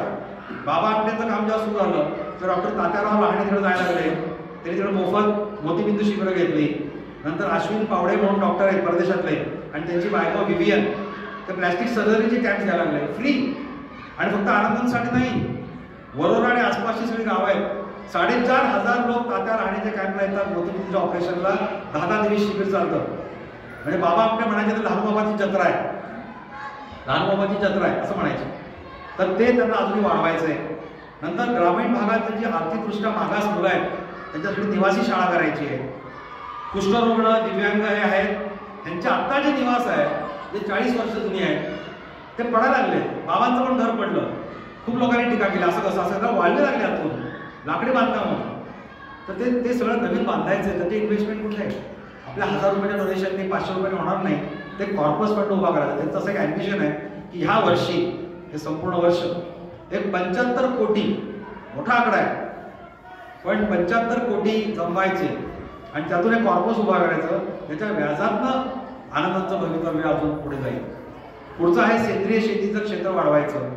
नंतर सीड बँक तयार करायची, स्थानिक बियांचं, एक्झॉटिक प्लांट्स नाही, इंडिजिनिक प्लांट्स, एंडेमिक प्लांट्स. नंतर गोशाळा जी आहे, गजानन बसू नावाचा 4थी नापास माणूस त्यांनी गोशाळा सांभाळली, चाऱ्याचा अभ्यास केला. विकास आपटे म्हणाले त्याला PhD द्यायला पाहिजे एवढा त्यांनी चाऱ्याचा अभ्यास केला. दुर्दैवाने 1.5 वर्षापूर्वी गजानन बसू गेले. पण त्याला काय कुठल्याही गोष्टी नाही म्हणायचे नाही. म्हणजे विकास आपटे म्हणायचे जर याला सांगितलं की आपल्याला उद्या आनंदातून रॉकेट लॉन्च करायचं आहे, हो म्हणाले, तो नाही म्हणायचंच नाही. तर तो म्हणाला गोशाळा करायचं म्हणजे काय? तर विकास आपटे म्हणाले आधी काही म्हशी नीट ठेवायच्या असतील, दूध तुमच्या ठेवायचे असतील तर पहिला चाऱ्याचा अभ्यास केला पाहिजे. आणि चाऱ्याचा अभ्यास केला. आज आनंदवनाचा एक मोठा भाग आहे जिथं वेगवेगळ्या प्रकारचं पुरण आहे, वेगवेगळ्या प्रकारचं गवत आहे. बॉटनिस्टला पण कळणार नाही असं. विकास आपटे डॉक्टर स्वामीनाथनच्या संपर्कात असायचे, स्वामीनाथनकडून सल्ला घ्यायचे. जॉर्ज वर्गीस कुरियनला कधी भेटले नाहीत पण वर्गीस कुरियन त्यांचे आदर्श आहे. त्या बाबतीत एकलव्य विद्यापीठ आहे आमच्या आनंदाचं, आम्हाला माणसं भेटू भेटू आम्ही शिकतो. तर ते त्यांना वाढवायचं आहे. नंतर हातमाग विभागाचं नूतनीकरण करायचं. कारण पॉवर रूम त्यांनी केलं पण पॉवर रूम त्यांना खूप महाग पडायला लागलं म्हणून पुन्हा हातमागाकडे वळतायत. जलसंधारणाचा अजून कार्याचा विस्तार करायचा आहे आणि सांडपाणी व्यवस्थापन करायचं. आत्ता पण तिकडे if I am not wrong भारतातलं सर्वात मोठं बायोगॅस प्लॅन्ट आनंदवनात आहे. म्हणजे रेसिडेन्शियल, म्हणजे आनंदवनाचं सगळ्या मेसचं जेवण तिकडे जातं, गोशाळेत पण जातं. आणि तिथून तुम्ही चालताना ना गोशाळेजवळ काही घाणेरडं दुर्गंधी येते ना बायोगॅसजवळ दुर्गंधी येते. आणि ज्यांनी बसून गेलं ते किर्लोस्कर समूह सगळं बघायला आला तेव्हा ते म्हणाले असं एफिशियन्सी कुठं पाहिलीच नाही. तर हे स्वप्न पाहणारं जे आनंदवन आहे त्याला आपण हातभार लावावा आणि सगळ्यात पहिलं म्हणजे किंवा ते तिकडे जाऊन यावं. तर हे माझं निवेदन किंवा संवाद थांबण्यापूर्वी एक छोटीशी घटना मी बाबांच्या आयुष्यात सांगतो आणि मग थांबतो. खूप वर्षांपूर्वी ऑस्ट्रेलियामधनं बाबांना पत्र आलं की जेव्हा आनंद नवीन होतं म्हणजे की आम्ही तुमच्यासाठी गहू पाठवतो. तर बाबांनी त्यांना उत्तर पाठवलं. तर when the wheat bags will be over the hunger will come up again. ची भूक परत दिसेल आपल्या माणसांची. So instead of giving us tons and dumps of grains can you give us the technology that can produce that wheat. त्यामुळे तेव्हा तंत्रज्ञान द्या मला. आणि तेच विकास आमट्यांनी ते चालू ठेवलं पालोबत. आणि विकास आमट्यांनी खऱ्या अर्थाने ते ठेकेदाराचे स्वप्न चालू ठेवले.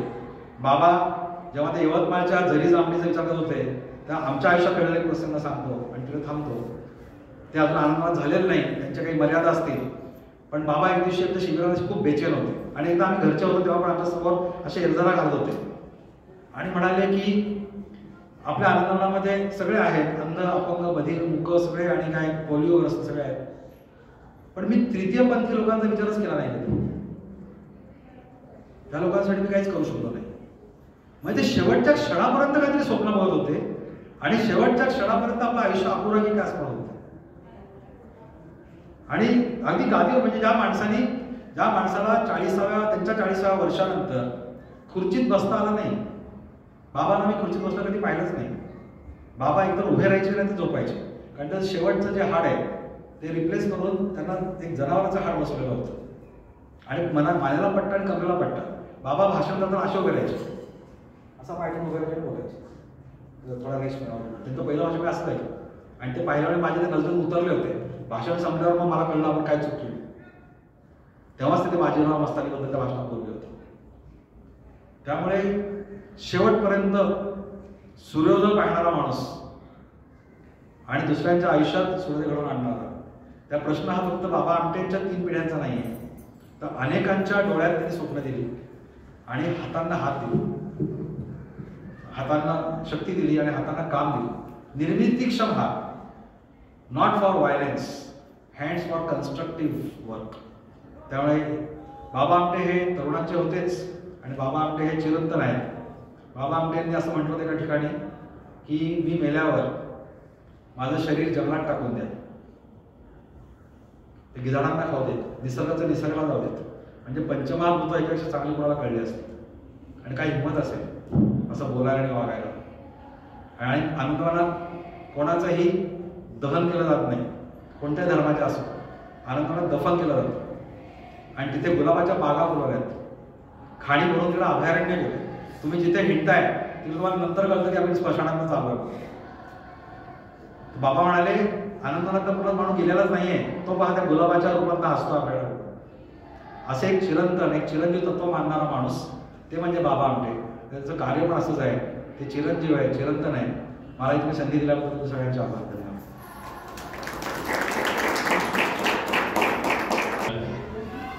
पण मातृमंदिर विश्वस्त संस्थेचा सुद्धा आनंदांशी संबंध आहे.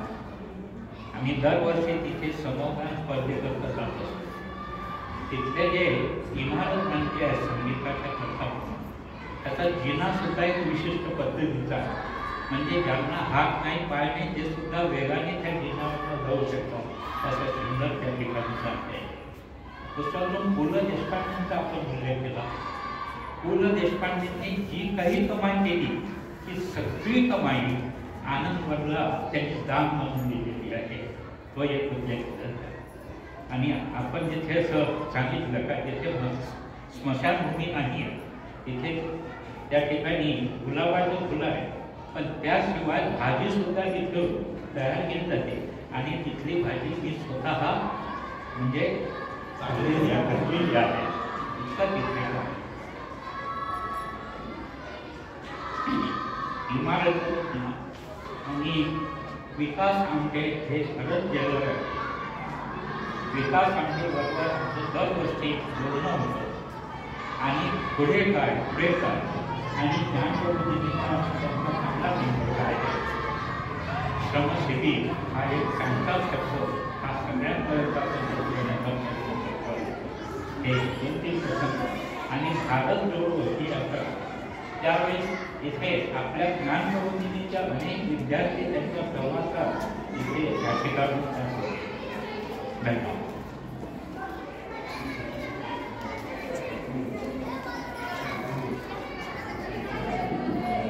जवळजवळ तासभर आपण आनंदवनचा प्रवास करून आलेलो आहोत. जे आनंदवनात जाऊन आले त्यांच्या डोळ्यासमोर तिथला प्रत्येक कोपरा येत होता आणि आपण त्या ठिकाणी फिरतो आहोत असं वाटत होतं. मला तरी असंच वाटत होतं, कारण मी आनंदवनला आतापर्यंत 3 ते 4 वेळा जाऊन आलेली आहे. त्यामुळे तिथल्या प्रत्येक ठिकाणी त्यांनी आपल्याला नेऊन आणलेलं आहे. जे आजपर्यंत गेले नाही ते मनाने आज तिथे पोहोचलेले आहेत. खरोखर अतिशय सुंदर असं आजच्या त्यांचं व्याख्यान झालेलं आहे. तास कुठे संपला कळलंच नाही, अजून वेळ हवा होता असंही वाटून गेलेलं आहे. मी ज्ञानप्रबोधिनीच्या प्राचार्या विद्यादेव दास यांना विनंती करते की त्यांनी आपलं अध्यक्षीय मनोगत व्यक्त करावं.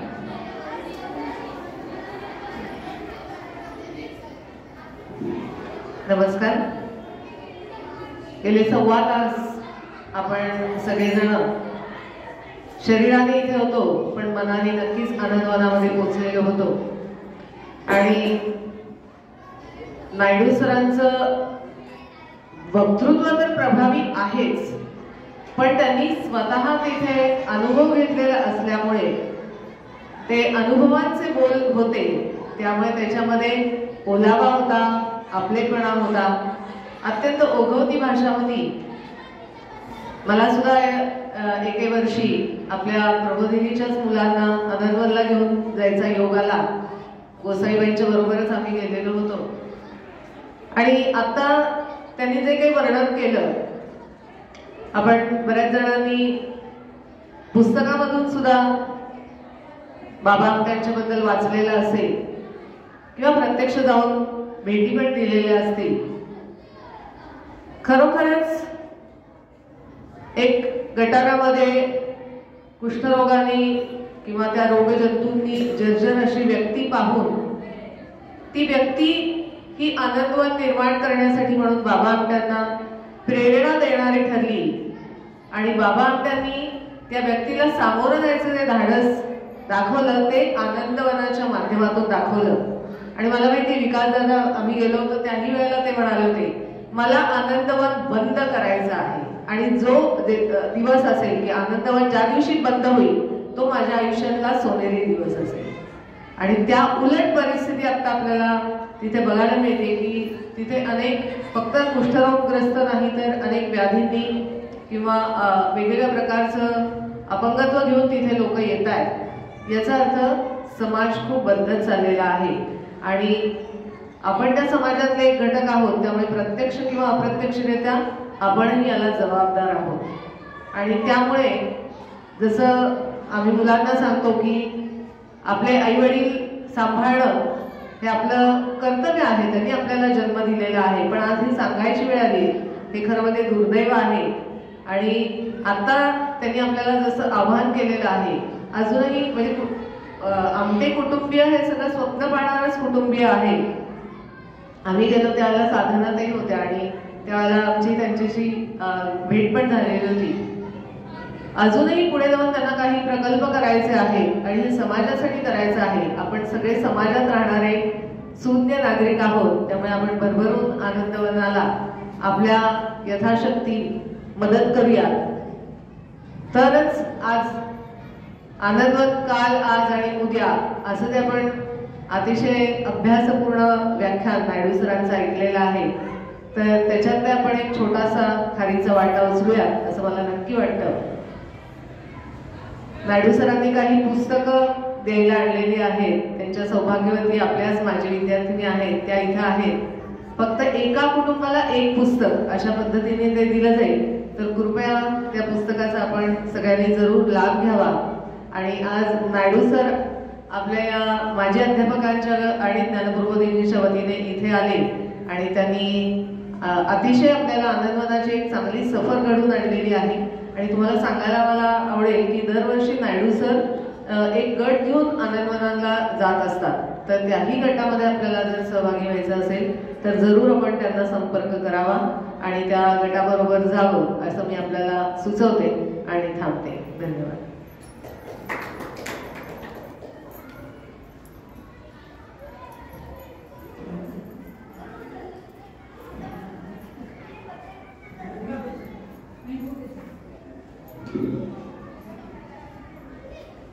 आदरणीय व्यासपीठ आणि सगळे अध्यापक वर्ग, मी बाबांना खरंच खूप जवळून अनुभवलंय ते पुस्तकांच्या माध्यमातून. कारण मी मराठी हा विषय शिकवते आणि बाबा इतके छान बाबांच्या बद्दलचे लेख मी 10वी इंग्रजी माध्यमाला मराठी शिकवताना शिकवले की प्रत्येक प्रसंग ते गंगाधर पाणतावण्यांनी कसा बिनकाट्याचा गुलाब आनंदवनामध्ये आणला इथपासून बाबांनी कथा नावाच्या मुलीचं कसं लग्न करून दिलं, एकूणच सगळे प्रसंग आणि त्या प्रसंगामध्ये मी सुद्धा इतकी रममाण झाले. आणि बाबा हे माझं खूप आवडतं व्यक्तिमत्व आहे. साधनाताईंनी खरंच त्यांची सोबत केली आणि त्यामुळे आज आपण एवढं मोठं आनंदवन बघतोय. आणि मला सहज असं वाटून गेलं की मुके आंधळे पांगळे आणि थोटे अशा दुर्बलांना करा सहाय्य मोठे, जरी त्यास हासाल होतील तोटे, तुम्हालाच होतात तसे जाल कोटे. त्याचबरोबर नको दाखवू दैन्य रे तू जनाला, प्रसंगी मना धैर्य द्यावे स्वतःला, कसे होय याची न चिंता करावी, मना सर्वथा मोद वृत्ती धरावी. अशा मोद वृत्तीने मालगुजार घराण्यातील हे बाबा 40-50 लोकांना काम देणारे, पण साधनाताई तिथे 40-50 लोकांचा स्वयंपाक पाटावर वांट्यावर मसाला वाटून करत होत्या. हे जर तुम्ही संविधान पुस्तकामध्ये वाचलं तर खरंच त्यांनी आपल्या आयुष्याच्या संविधान या आनंदवनासाठी वाहिलेल्या आहेत असं म्हटलं तर ती फार अतिशयोक्ती होणार नाही. आणि खरंच आज पुन्हा एकदा आनंदवनात गेल्याचा आनंद आपल्या माध्यमातून आम्ही अनुभवला. याचं खूप मला छान वाटतंय. एवढाच संदेश द्यावासा वाटतोय की निराश व्हावे नच दुःख येता, होईल सूर्योदय रात्र जाता, हे सत्य ध्यानी धरुनी विचारे, करू नये साहस दुःख भारे, उद्योगास गणूनी मित्र समजा, आलस्य शत्रुपुरा, चित्ती चिंतनी खिन्न दुःख तरुचा, सेवू नका आसरा. बाबांसारखं अगदी क्षुल्लक कामापासून सुरुवात करून काहीतरी आपल्या हातून नक्की होईल त्यासाठीच आपल्याला परमेश्वरांनी पाठवलेलं आहे असं आज मनात आणलं आता इथे तरी आपण खूप काही करू शकतो. बी पॉझिटिव्ह.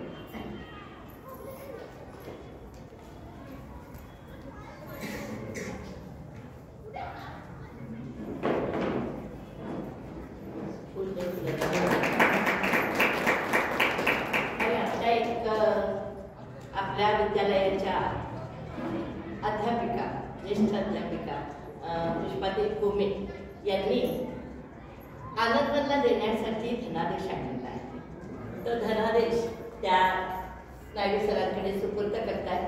फक्त त्यांनी असं सांगितलं की मी नाव लिहिलेलं नाही आहे तर काय नाव लिहायचं त्या धनादेशावर ते तुम्ही ठरवा आणि त्यांच्या तर तो धनादेश तुम्ही स्वीकार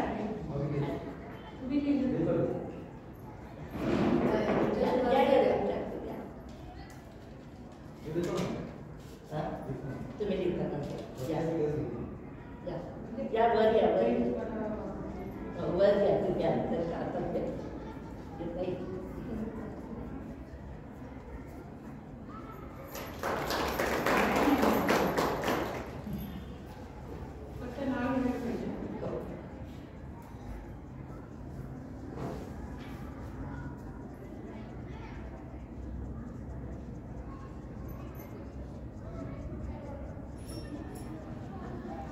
बसायदानाने आपला कार्यक्रम संपणार आहे.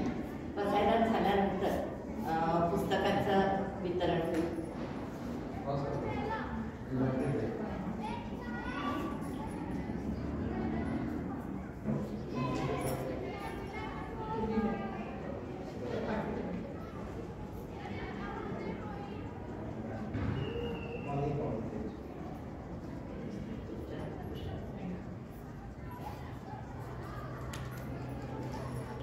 बसायला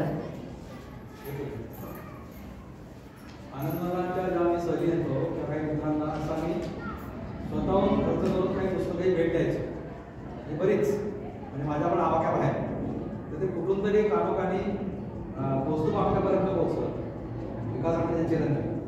पण त्यांनी मला 500 पुस्तकं भेट दिली आनंदवनात आणि म्हणाले तू जिथे योग्य वाटेल तू आहे अशी ही पुस्तकं.